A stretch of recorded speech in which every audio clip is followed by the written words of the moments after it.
Shalom everybody. GMO gospel. Seedless fruit, easy to swallow. It was Nimrod's plan for everyone to believe all their achievements resulted from their own efforts.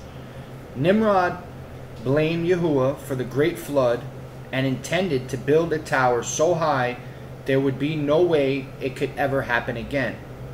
His plan was to stand on the top of that tower and shoot an arrow at Yahuwah in defiance. Yahuwah wants us to love him and bestow his blessings on us.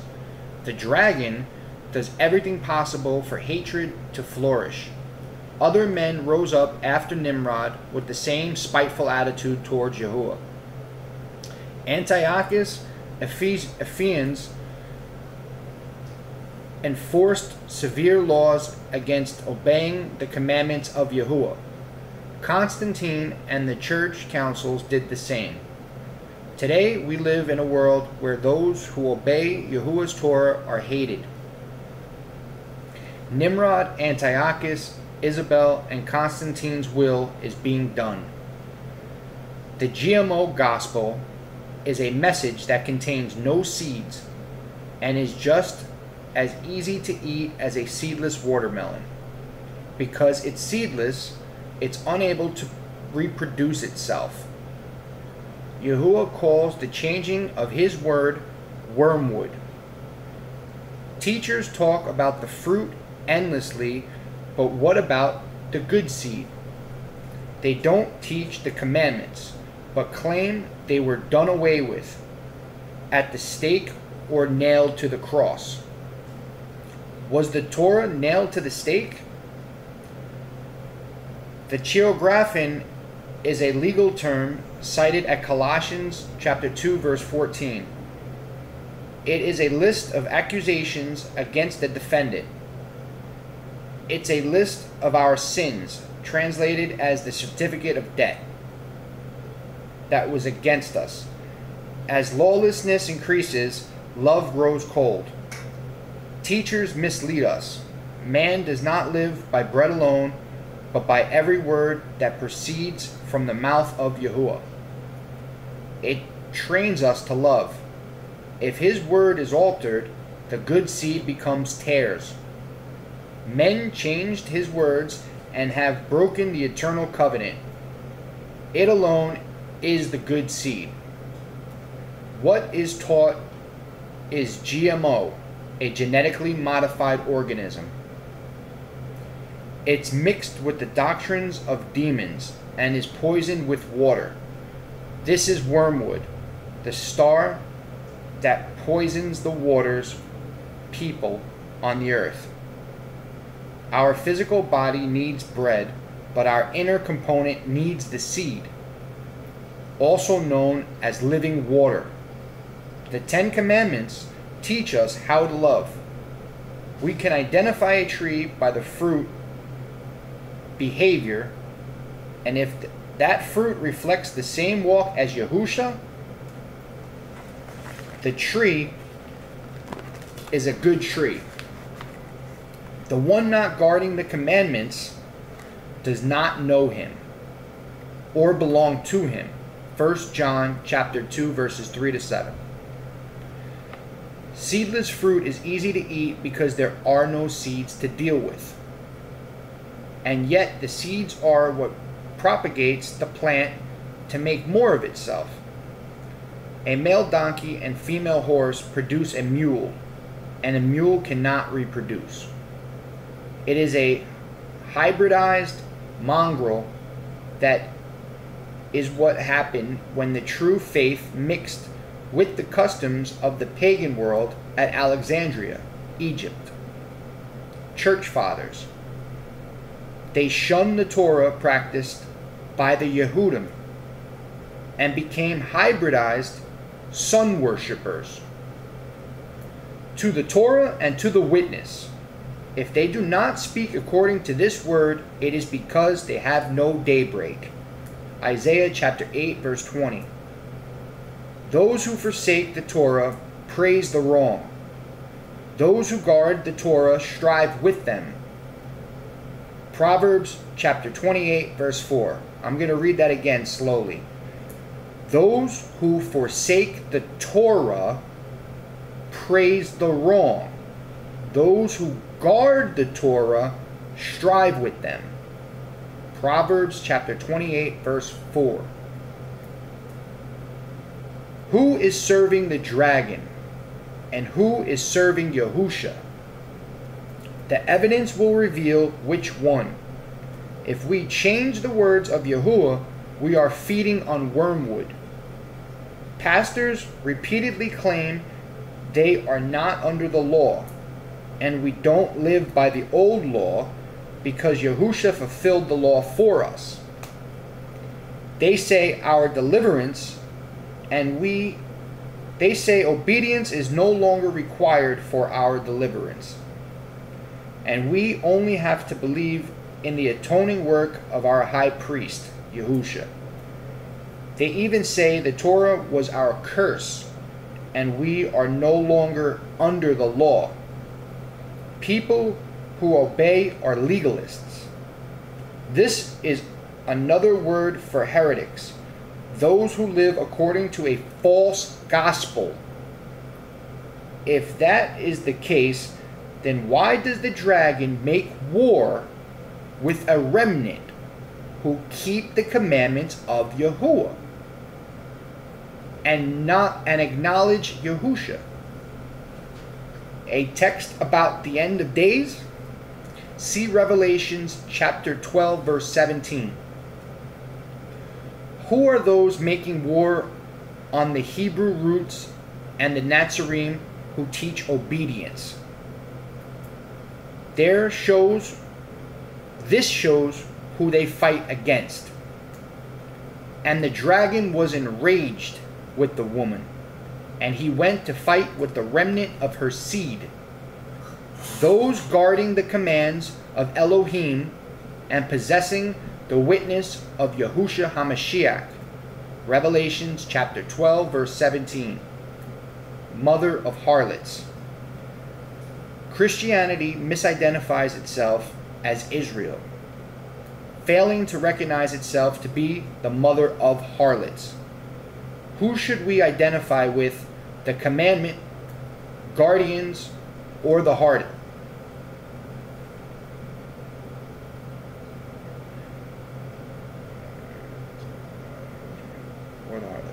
We either live by every word that proceeds from the mouth of Yahuwah, or we live by the ideas of lawless teachers. Yahuwah says, I do not change. Men say he does change, and they change his words by altering what he wants and how we should live. The majority of people go to a weekly assembly hoping this is pleasing to the God of many names.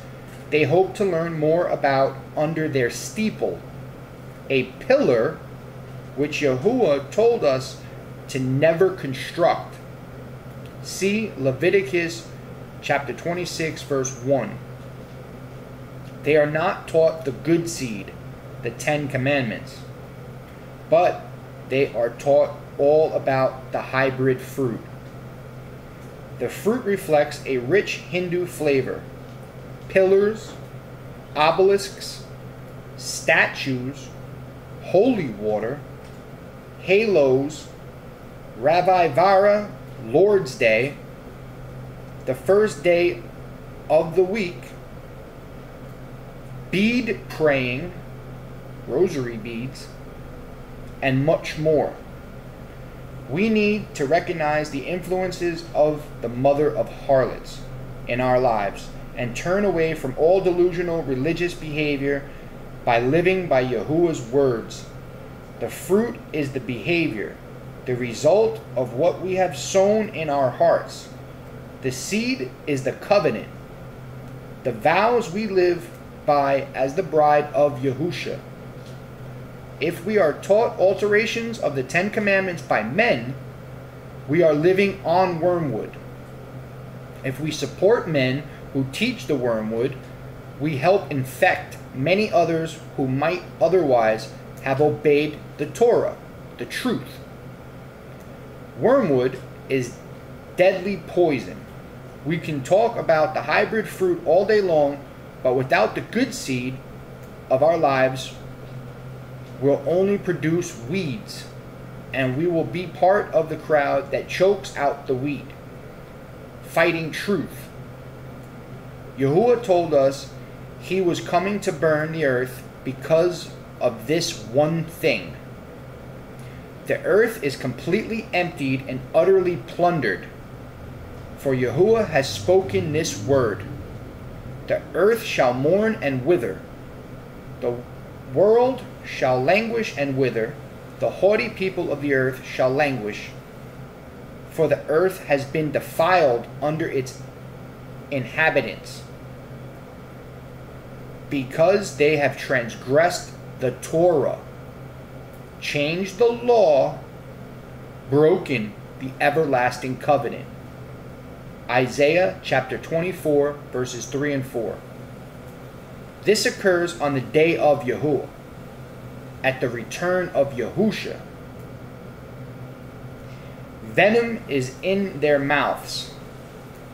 And the third messenger sounded, and a great star fell from the heaven, burning like a torch, and it fell on a third of the rivers and on the fountains of water.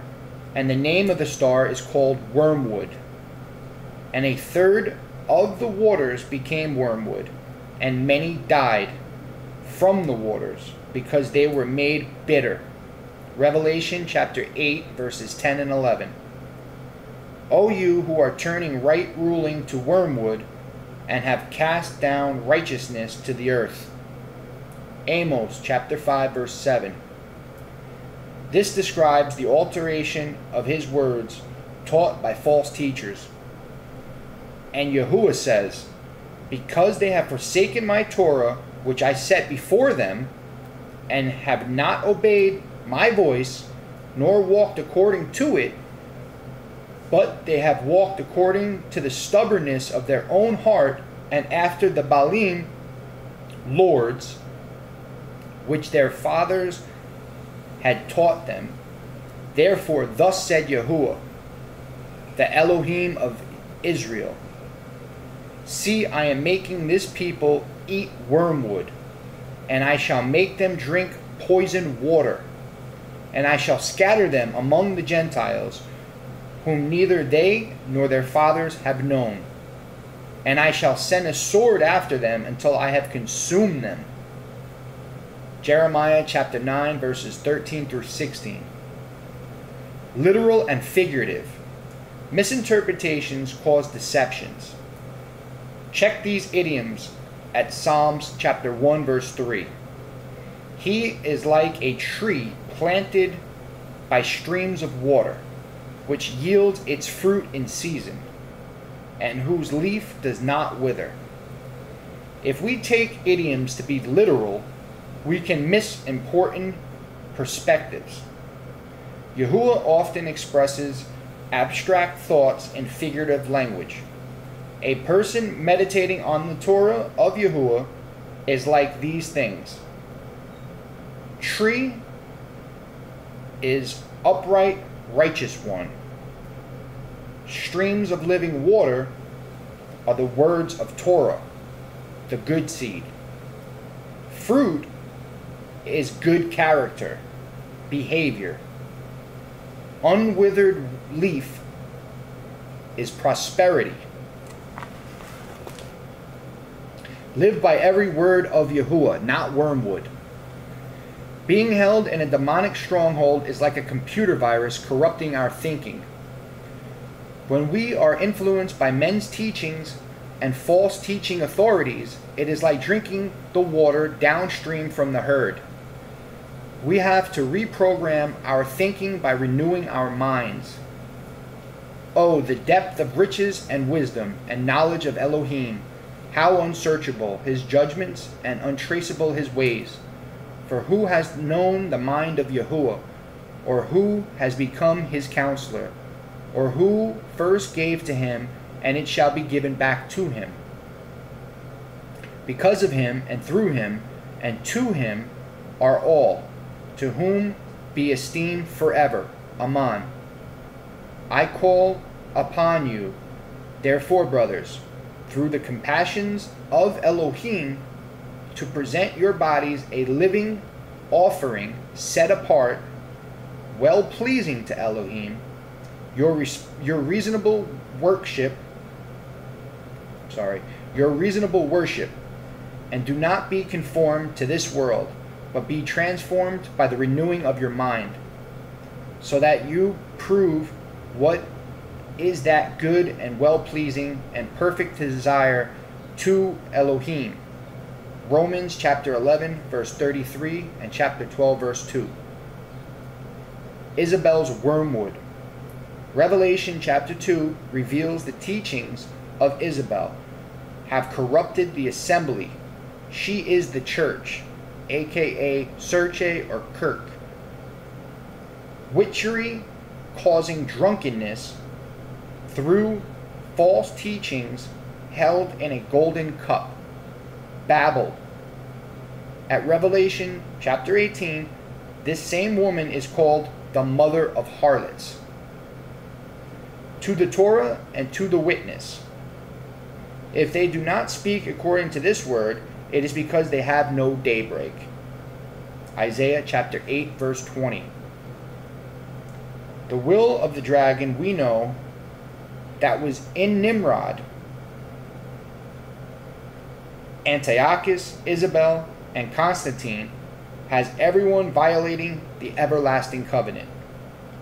And they are rejoicing over it every Sunday. They go home to a ham dinner. No one is the wiser. All are asleep. The Torah of life. I am Yahuwah, your Elohim. Have no other mighty ones before my face. That's the first commandment. The second, you do not bow to images. Third, you do not cast the name of Yahuwah, your Elohim, to ruin. That means do not bring his name to naught or nothing. Number 4, remember the Sabbath day to keep it set apart, the 7th day of the week. Honor. Number 5, honor your father and mother. Number 6, you do not break wedlock. Number 7, you do not steal. Number 8, you do not propagate harmful speech against your neighbor or bear false witness.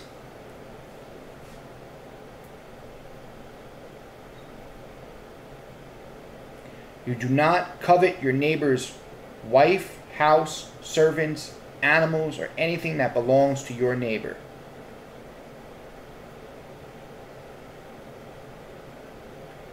So, first, you do not, I am Yahuwah, your Elohim, you have no other before my face. Second, you do not bow to images. Third, you do not cast the name of Yahuwah, your Elohim, to ruin. Fourth, remember the Sabbath day to keep it set apart. Fifth, honor your father and mother. 6, do not murder. 7, do not break wedlock. 8, do not steal. 9, do not bear false witness. And 10, you do not covet. These instructions are the eternal covenant given at Sinai for the bride of Yahuwah, her marriage vows. We will celebrate these vows at the marriage supper of the Lamb. Repent, for the reign of Yahuwah draws near. Love one another as I have loved you. Read Ecclesiastes chapter 12, verses 13 and 14. This was GMO Gospel, seedless fruit, easy to swallow. Shalom, everybody.